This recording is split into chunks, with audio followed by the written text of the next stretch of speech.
Okay, this is an overview of the condition of the Allen & Heath GS3 mixing console. Dates back to the mid-1980s, and we're going to go through it channel at a time just to check all the channels are functioning. Now you're going to hear my voiceover, which is not going through the desk, but then you'll hear the sound from the desk, which is pretty obvious when it comes in. So I've got a microphone and I'm just going to run that along between each of the channels, and we're going to see how we get on. So let's start off with channel 1. Channel 1, I'm going to go in the mic channel, so I need to switch on the 48 volt phantom power, make sure that it's in microphone mode, that's with this button up, and I'm going to go to pre-fade listen, and I should hear that now on the main stereo channel, and that can be used to set the gain.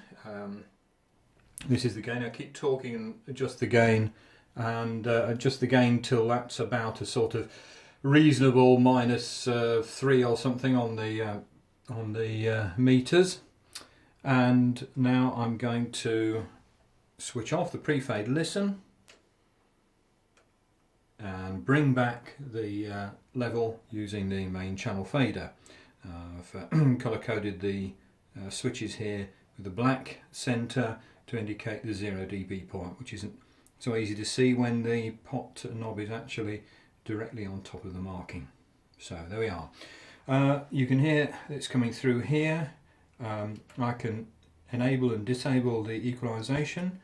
Let's enable equalization, and there's some bass. That's a swept low frequency unit, and there's a swept mid-range unit. I can just demonstrate the sweeping of that.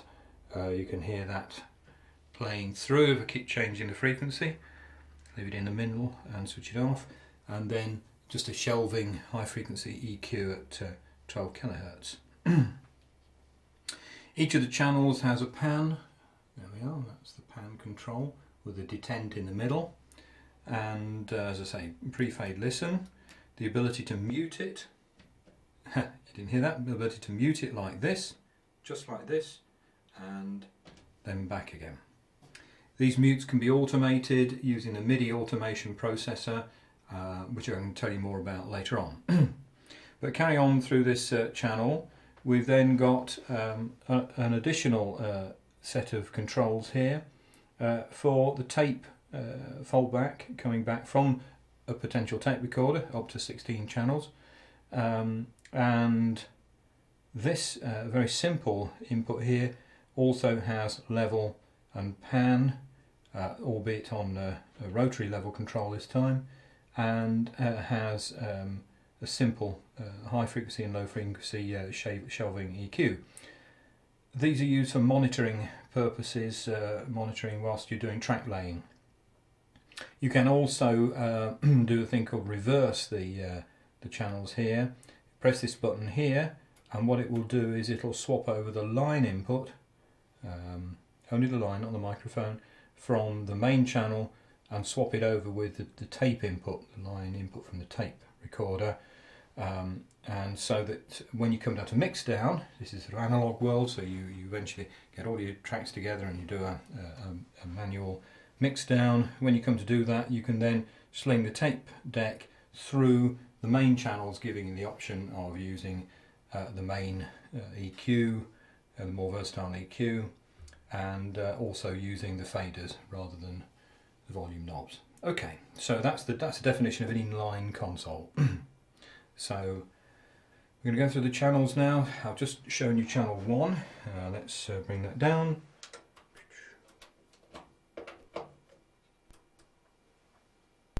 And here's channel 2.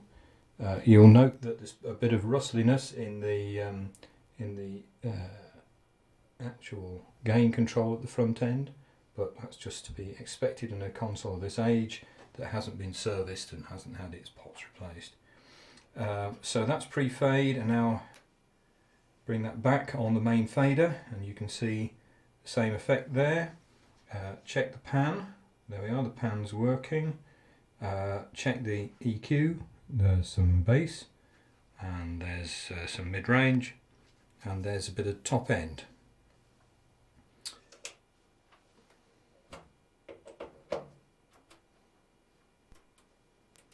Now we'll do channel 3. Channel 3, again, a little bit of grittiness on the in the input level control, but that gain control, you tend to set it once and leave it. You're not going to be fiddling with it during the recording, or you shouldn't be anyway. And go off pre-fade and come up on the main slider. Quite a clean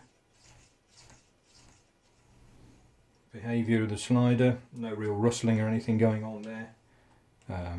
Nice 100mm sliders here.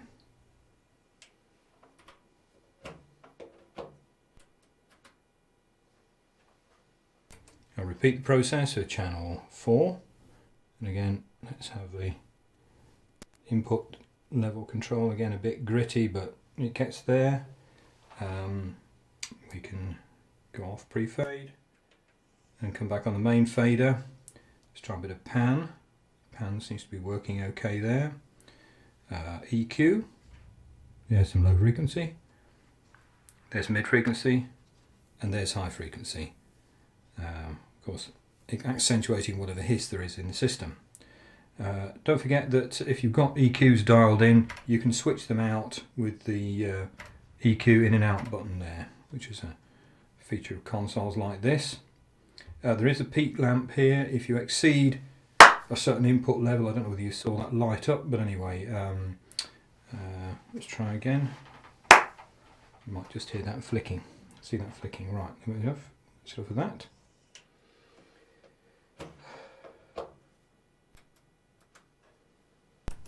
Okay, channel 5, again, the actual level control is not too noisy there, not too gritty, but reasonable. And we'll come back on the main fader, try the pan, that's working. A bit of EQ, and there, and there. And again, you can switch that on and off. So that's that one. Channel 6. Pre-fade for channel 6. Okay. State of the volume, the input gain pot, again a bit gritty. And pre-fade off and back up with the slider. And we'll try the EQ. There we are. Bottom, mid, and treble. Try a bit of pan. That seems to work okay.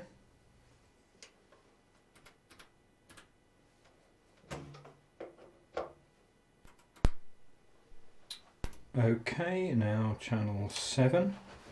Listen to channel 7. And that's up. The gain control again, a little bit gritty but not bad. And PFL off and up with 7. There we are, that's up with 7. Bit of now 7's got a bit of wobbliness in the pan control there. As though the actual slider of the pot is coming detached. That's not great. So maybe a pot replacement there required.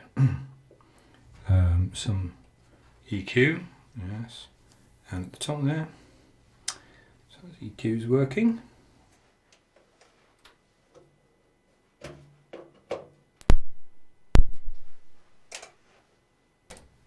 There we go, this is channel 8, and PFL'd into that. A bit more gritty on that one, the actual gain pot, and PFL off, and then slider back up. Let's have a look at the pans there, and that again is a bit dodgy pan wise, so probably needs something doing to that. I don't think they're centre tap pan pots, I think they're just straightforward linear pots. Nothing magic there. EQs on, so boom, yes, and bass, mid and treble, so that's working. Used to find that I need quite a bit of treble on most of the time with the old analog machine, so there we are.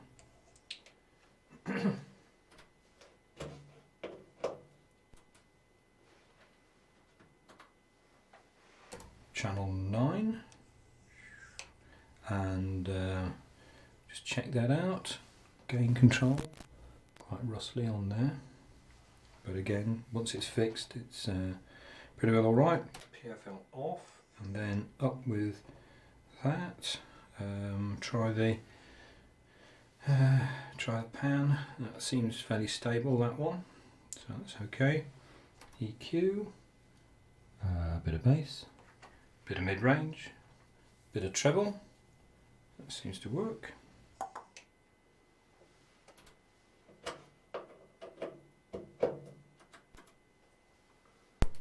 And now channel 10. Check that out. PFL, a bit of gain. It's fairly clean, that one. These ones at the far end here have probably been used less over the age of the device. So PFL off, and then back on the thing. Bit of a pan. Got another dodgy pan pot here. So it seems a standard procedure that needs to be looked at. EQ, bottom, mid, and treble. Yes, treble. Very good.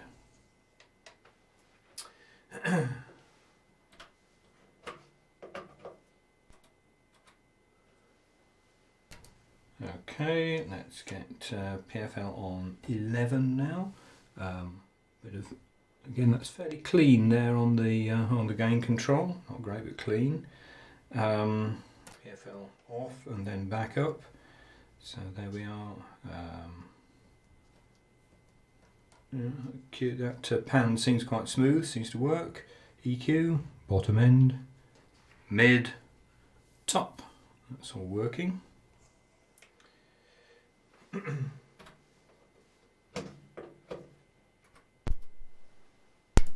And PFL on 12, 12 up. Let's have a look. That seems about right. That's a bit rustly there on 12. Generally a sign of electrolytics needing some changing at some stage. PFL out and up on the slider. Nice clean fader there. Pan seems to work okay.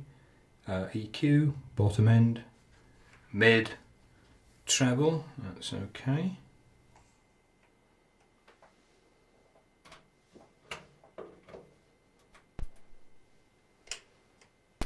Channel 13. Yeah, a bit grubby there. But there we are, that's gain set. And PFL off. And then back up on the main fader. EQ. There, mid, and there, treble.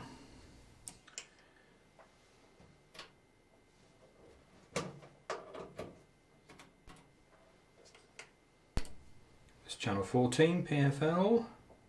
Try its gain control. Yeah, again, not brilliant, but okay. And PFL off, and then up on the fader. Left, right. Yeah, that seems fairly stable and smooth. Lots of bass, lots of middle, lots of treble. Good. There we go.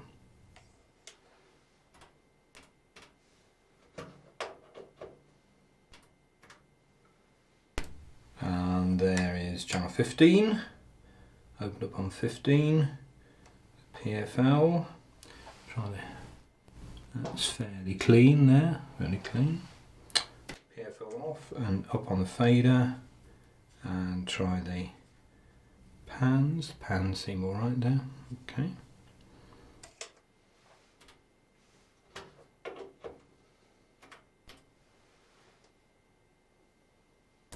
And finally channel 16. Again, try the gain. The gain's pretty well okay. And PFL off and up on the fader. Pan seems clean, seems to be stable. So There's a few pan pots there need sorting out, if you feel like sorting them out, otherwise you just plod away and hope for the best. There we go, that's 16. Now what we're going to do is to go back to channel 1 again and then look at the lines. So let's do that quickly.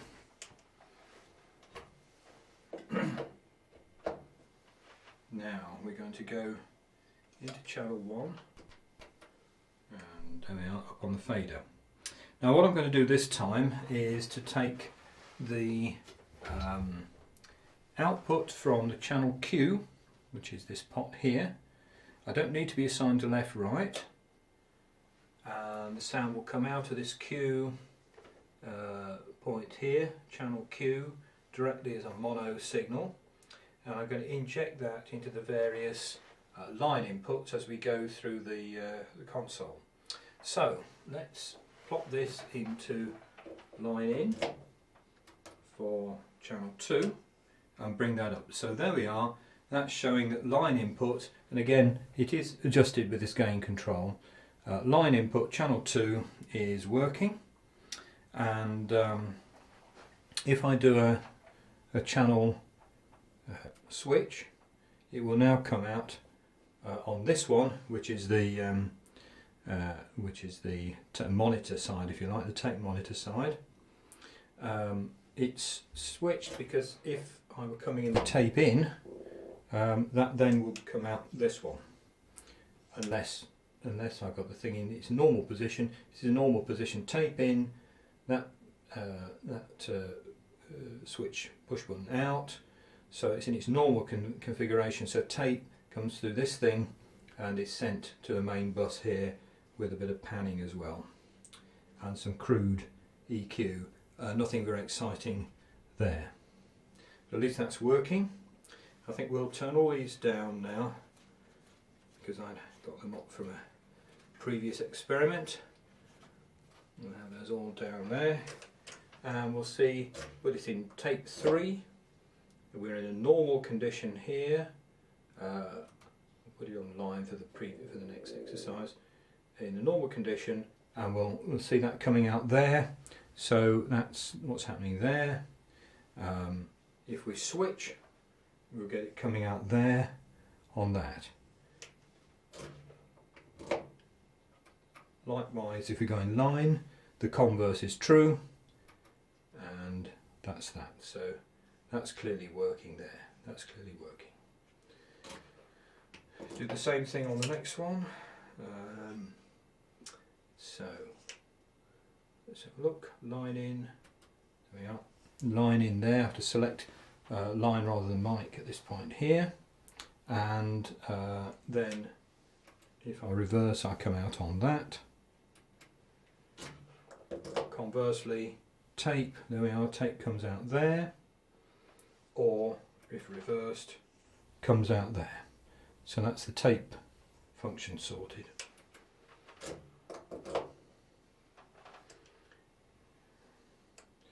Next one's channel 5. Channel 5. So tape is coming out by default here, but I can reverse it onto.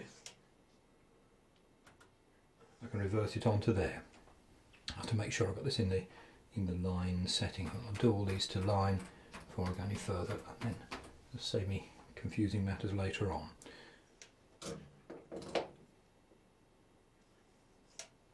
Conversely, I'm in reverse mode now here, so line is coming out on that monitor line. Switch him over and he's coming out on there, so that's channel 5.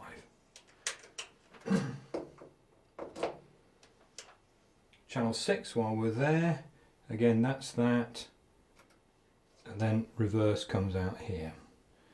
Conversely, tape in through there and reverse through here. And now channel 7, reverse coming out through the main fader, and normal mode coming out through the auxiliary channel. Line in through the main fader, reverse it, comes through there. That's obviously working. Channel 8. Channel input going in its normal mode through the channel, and reverse comes through here through the auxiliary channel. And now we're in reverse mode, so tape is coming out through the main fader, and its normal mode it comes out through there.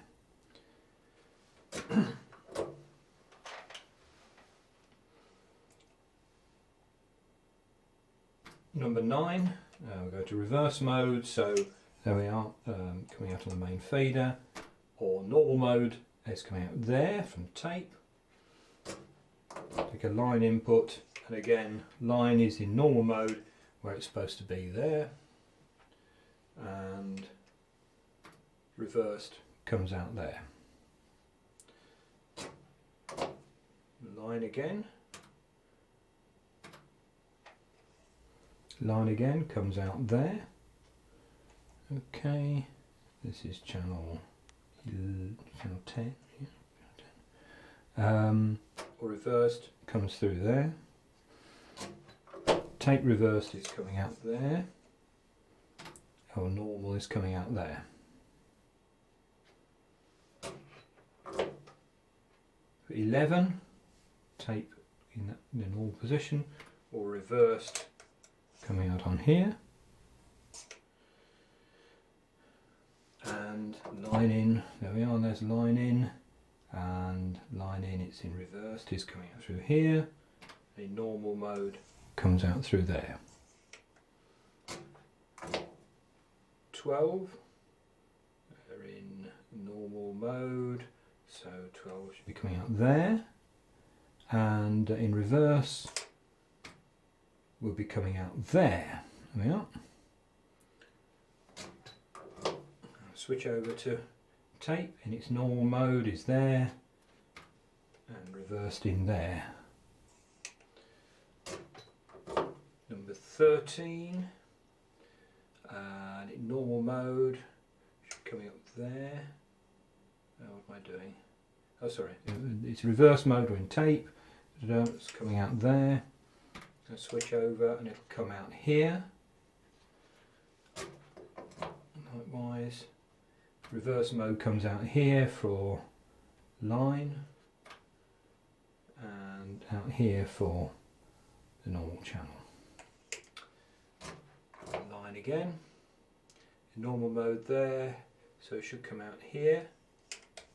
There we are, channel 14, get the numbers mixed up, channel 14. And reverse it, and it'll come out there on that pot there.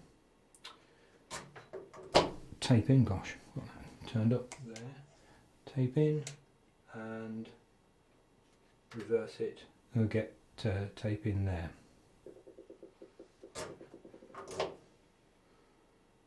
Tape in, and there's normal tape in on channel 15, it's coming up there. And in reverse comes up there. Line in, channel 15, normal mode comes up there, and reverse mode comes up there. There we go. And 16, tape in comes in normal mode there, and line in there, and reversing them is there. And didn't do reverse there. There we are, that's that. So that's shown the line and tape inputs on both of the main and the secondary monitor channels.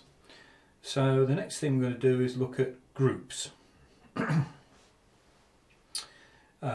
Groups, there are 8 groups here, and you can assign outputs from your microphone or whatever the source is, either to the left right bus, or you can do it at the same time, to pairs of the buses 1, 2, 3, 4, 5, 6, 7, 8. 1, 2, 3, 4, 5, 6, 7, 8.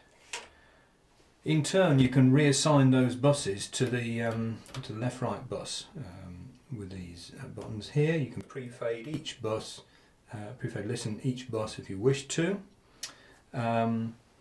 You can nominate with a button here as to whether to send an individual channel straight to the tape out on the back, or whether it goes through the groups. This then determines whether this socket here is taking just the channel, the microphone channel if you like, straight to that channel, the tape deck, or whether it's coming from the groups. So normally you'd have those out and you'd just be going one to one from an input source to a channel on the recorder. But if you've got some kind of arrangement, say you've got an 8-track recorder and you want to put all of your drums on a stereo pair, you might want to create a submix from say 8 microphones to a stereo pair, which would be a group, say group 1, 2, and then feed that to 2 channels of your recording desk. It's a sort of fairly common fiddle, or maybe 2 channels for toms and overheads, and then just single channels for snare and bass drum. Right. So we're just going to show the groups. So what I'll do now is I will take this microphone and I will assign it to all of the. I'll assign it to. Let's see what we're doing here. Hearing the microphone because of that. Right, let's take that out. Right, so what I'm going to do now is to take this microphone, it's going through this channel. I'll suppress the left-right feed, but I'll send it to all of the groups. So now we'll see if we then assign the groups to left-right, we will get 1, 2 going to left-right, which I can demonstrate. That's it. That's assigning to 1, 2. Take it out for the moment. 3, 4. There we are. I can assign to 3, 4 if I want to. There. 5, 6. Again, depending on where I set that. And 7, 8. 7, 8. Or I can send it directly to the left-right bus. So these are the assignments here. The confusing thing is that this particular one about the output is a completely separate assignment, nothing to do with these, and it's simply to do with the output socket at the back. So that's the groups, and as I say, you can route those back to the main mix, because again on mixdown you may wish to have a submix going on. And want to bring, say you've got a choir or something like that, you might want to balance half a dozen channels or 8 channels, create a stereo pair and bring that up and down. So you wouldn't feed directly to the left-right. You go to a group pair and bring those up later, or a single if you're interested in working in mono. So that's that. Let's now have a look at the effect sends. So if I come in to channel here, if I go to, let's have a look. Yeah, take channel 16, and this time I'm going to send some effects on these channel effects, say effect 1. I'm going to send it out here. So this is now going out on effects 1. This is a thing which sums together all effects 1 knobs here, and I can pre-fade that listen if I want to, and I can vary the amount that's actually sent out. Goes out here, and I'm monitoring that just coming back in on channel 16. So obviously I would not turn up that, otherwise it would hoot. So you can create a submix if you like of all the reverb contributions and then send it out, but then you can then simply bring that back through one of these 4 returns. So These are stereo returns, and this is only a mono plug, so what I'll do is I'll just stick this thing so that it kisses both connections and assign to left right.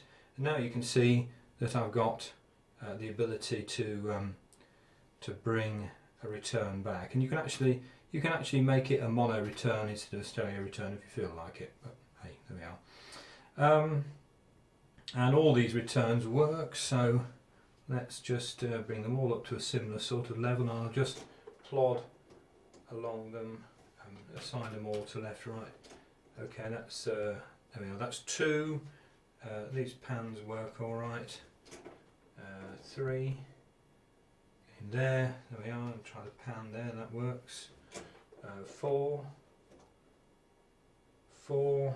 There we are. There we are. That's 4's working across there. Let's just prove the pan's working on number 1. There we are. That's fine. So you can bring back up to 4 effects devices coming into the system, and you can also assign them to the groups if you wish. So you can use that to bring things back to monitors, or if you felt like recording, if you wanted to say record drums with a particular effect already burnt into them, you could do that. So there we are. We can talk to various things using this talkback button, which is quite useful. There's a little electric microphone built into there, and we can talk to groups, and we can talk to queue. Let me just pull this out for a moment. And now we'll do talk to groups. So I'll bring those up. Here's some groups, and I can talk to the groups. So what I'm doing now is I'm talking. This is nothing to do with the other microphone that I've got fitted in here. That's just that little microphone there. Doesn't like you to touch it particularly. I can talk to the groups, which is good if you want to slate onto your tape recorder, or you can talk to Q. And this one here, if I monitor Q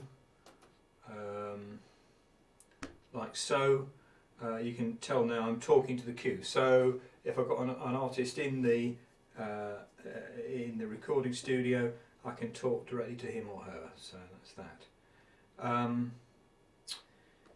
Right, what else is there? Well, control room switching is quite flexible. Outputs are two track tape recorders, which you can do. So you can send it to either one or the other tape recorders. It's in the days when you might be recording to open reel, master, or to a cassette or something like that. Or you could even do dubbing from one to the other, all through here. So it's like a modern monitor controller arrangement. Control room, you can even you can go into mono if you want to see what mono compatibility is like. There's 2 sets of loudspeaker outputs there. So you can switch between one loudspeaker outlet and the other. Again, if you've got some of these little aura tones or something, and then a big stereo and a big pair of speakers for hi-fi, you can switch between the 2 of them.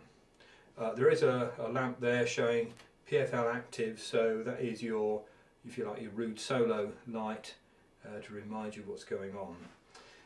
The only other thing that I can notice here, without talking about the MIDI stuff, is an oscillator which you can engage and send to the, you can send that to the groups that will go to these group points here, and again useful for lining things up, because sending them to the groups means you can pull them out on the group output sockets and reroute them anywhere around here, so you can check out anything with an oscillator, which is a bit vicious, and also available at 10 kHz as well as 1 kHz. So again, in the olden days, useful to have an oscillator for lining things up, setting levels between tape recorders. Kind of irrelevant these days because 0 dB digital is 0 dB digital. You don't have to worry about that if it's in the box. find this loudspeaker mute, so you can have your headphones in this socket at the front. There's no separate headphone level control, which is a bit of a nuisance, but c'est la vie.